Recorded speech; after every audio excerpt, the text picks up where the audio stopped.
Привет, вы на канале Яхты на колесах, меня зовут Антон Муравьев, а мы в Москве на проспекте Мира 150. И сегодня у нас обзор на прицеп Iriba Nova. Это премиальная линейка от Hummer, выше только Touring.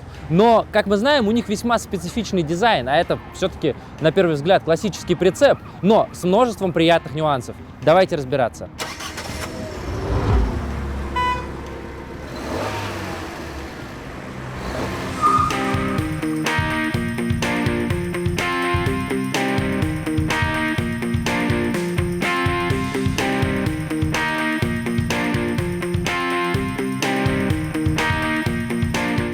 Iriba Nova – это компактный прицеп бизнес-класса. И в новой линейке есть множество приятных моментов. Ну, это и новый дизайн отделки, и, например, вот эти магнитные фонарики. То есть мы можем его снять, он на магните крепится на вот этот шарик, мы можем его переставить в другие места, как и в случае с трекинговыми светильниками. Когда он примагничен на сам прицеп, он заряжается от магнитной зарядки, но также его можно зарядить через порт USB-C. Мало того, фонарик регулируется, и его можно сделать как рассеянным, вот такой небольшой настольный светильничек, например, так и направленным фонариком. Мы просто сдвигаем, и у нас фонарик светит вперед. Давайте быстро пройдемся по планировке. Прицеп рассчитан на 4 путешественников, то есть в столовой группе у нас опускается стол и получается 2 спальных места. И есть основная спальня, к ней мы с вами еще обязательно придем. Сейчас кухня. Достаточно большая рабочая поверхность, плита газовая, Тедфорд, 3 огня и еще вот таким стеклом. Кстати говоря, часто у нас здесь отдельно вставная досочка, но здесь вот такое решение. Стекло тоже опускается на мойку для увеличения рабочей поверхности. Напишите в комментариях, как вам такое решение. Ну, то есть, достаточно необычно. Дальше у нас внизу ящички. И наверху есть светодиодная подсветка, которая у нас освещает рабочую поверхность, и 2 розетки 220 вольт. Давайте посмотрим, что в ящике. Для вилок, ложек, для столовых приборов у нас верхний ящик есть лоток. И ниже просто обыкновенные ящики. Удобные ручки с защелками. Нужно пальцем нажать, и фиксатор как бы снимется. Далее, ничего тоже необычного, просто ящики, нижний чуть-чуть поменьше. Холодильник Тедфорд, очень стильная вставка сделана. Часто мы здесь видим такую глянцевую черную поверхность, которая достаточно маркой, остаются пальцы, а здесь вот такая серая матовая в общем дизайне. 142 литра объем, морозильная камера находится внутри. Дверь фирмы Hartal, есть окошко и вот такая, конечно же, шторка. 2 небольших кармашка, можно при входе туда кинуть ключи или какие-то мелкие принадлежности. И на двери есть мусорное ведро. Далее у нас при входе есть выключатели.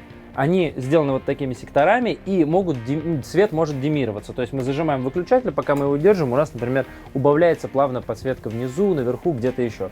Диммеры — это всегда классно. Над дверью у нас пульт управления, какая-то новая достаточно дизайн, новая система. Ну, стильно сделано, как работает и так далее, уже насколько удобно, надо разбираться в эксплуатации. Сейчас сходу не скажу. Над дверью есть небольшая ниша для хранения вещей. Ниже кармашки, зеркало. И ниже еще один шкафчик с небольшими полочками, ну, какие-то тапочки, что-то вроде того. Далее гардероб. Гардероб открываем, в нем включается свет. Очень классно, когда реализована подсветка вот именно таким образом. То есть по всей длине сделана светодиодная лента.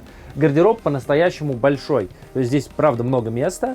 И он белый внутри, таким образом свет отражается, и прям вообще все замечательно видно. Ну, вы сами все видите.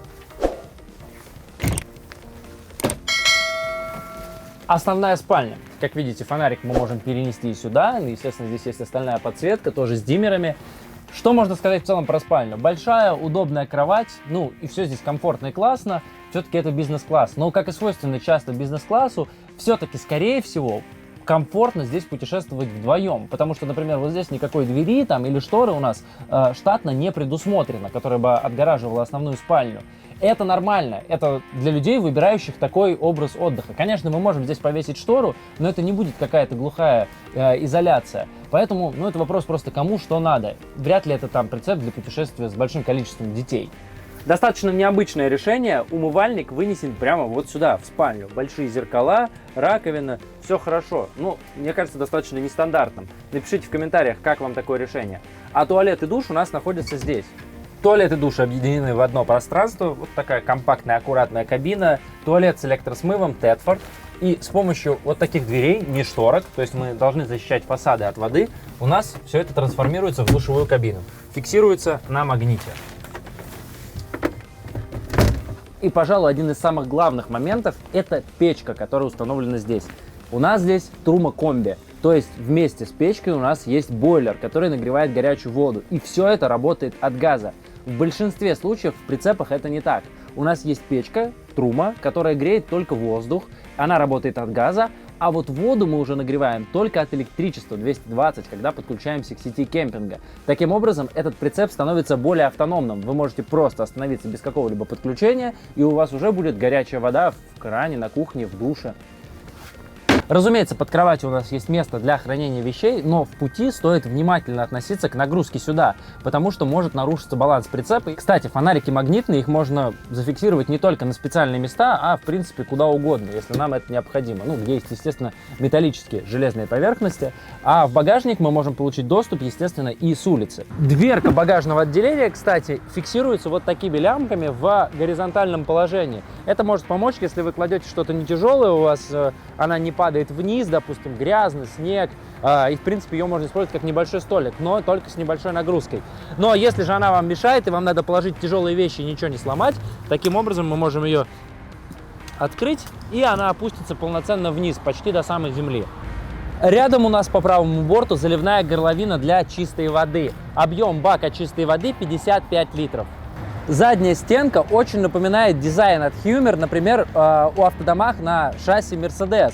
Вообще, в целом, у меня от этого прицепа впечатление такое, как от автодома. Там и входная группа похожа, и печка, которую мы с вами уже обсудили. Я думаю, этот прицеп может стать отличным переходным вариантом для тех, кто переходит с прицепа на автодом или наоборот. Вот как такой промежуточный какой-то вариант.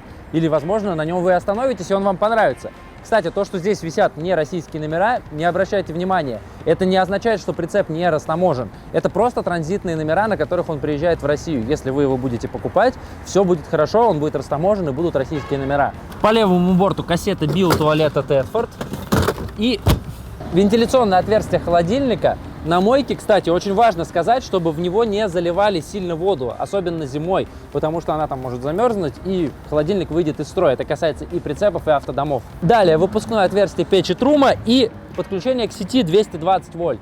В передней части у нас еще небольшое багажное отделение. Кстати, обращаю внимание ваше на ручку, она тоже харталовская. И очень интересная система. Мы поворачиваем ключ, ручка у нас открывается, потом опускаем вниз, раздокрывая тем самым замки, и поднимаем вот так легко одной рукой дверь вверх. Здесь у нас устанавливаются два газовых баллона, и остается еще немного места для каких-то, ну, таких, возможно, грязных вещей. Здесь у нас противооткатные упоры и ручка, которая опускает ноги. Рама и прицепное устройство Alco. Кстати говоря, вес прицепа в максимально снаряженной массе 1,5 тонны. То есть, если у вас какой-то внедорожник, кроссовер весом от 1,5 до 2 тонн, то, в принципе, вы обойдетесь категории Б. Не нужно будет открывать БЕ. Но если у вас все-таки большая тяжелая машина, то уже никак. Eriba Nova, премиальный прицеп от Hummer Group, мы сегодня с вами посмотрели. Давайте обсудим в комментариях, кому подойдет этот прицеп и почему, и стоит ли его выбирать в России. Ну а у меня остался последний аргумент, почему в России этот прицеп выбрать стоит. Стены сделаны по технологии Dual сэндвича. Это специальная технология Hummer, которая делает всю конструкцию более надежной. Меня зовут Антон Муравьев, а вы на канале Яхта на колесах. До новых встреч, пока!